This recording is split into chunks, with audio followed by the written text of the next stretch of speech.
Hello সবাইকে, welcome to my another mini vlog. শরীরটা খুব একটা ভালো নেই, আশা করছি তোমরা গলা শুনে বুঝতেই পারছো। আর আমার এমএর এক্সাম চলছিল, সো তোমাদের সাথে কোনো রকম ভিডিও আমি শেয়ার করতে পারিনি। আমি আবারও আজ থেকে কন্টিনিউ করছি, প্রতিদিন ভিডিও থাকবে। আমি জানি তোমরা আমাকে আগে যেরকম ভালোবাসা দিয়েছো ঠিক সেই রকমই ভালোবাসা দেবে। আর যারা এখনও পর্যন্ত আমার চ্যানেলটাকে সাবস্ক্রাইব করোনি, কি করছো? চটপট সাবস্ক্রাইব করে নাও। দিনটা ছিল 26শে জানুয়ারি, যেহেতু সবার ছুটি ছিল, সো আমিও একটু ঘুরতে বেরিয়ে পড়েছিলাম। ছুটি বলে কথা, কাজে তো লাগাতেই হবে।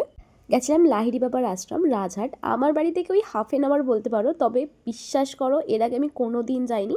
আমি তো গিয়ে জাস্ট প্রেমে পড়ে গেছিলাম জায়গাটার, আমার ভীষণ পছন্দ হয়েছে। তোমরাও অবশ্যই গিয়ে ভিজিট করতে পারো, ভীষণ সুন্দর জায়গা। আমি নিজেই ভাবছি যে আমি কেন এত বছর যাইনি, আমার বাড়ি থেকে এত কাছে। মন্দিরের ভিতর যেহেতু কোনো রকম ভিডিও করা অ্যালাউ ছিল না, সো আমি কোনো রকম ক্লিপস তোমাদের সাথে শেয়ার করতে পারছি না।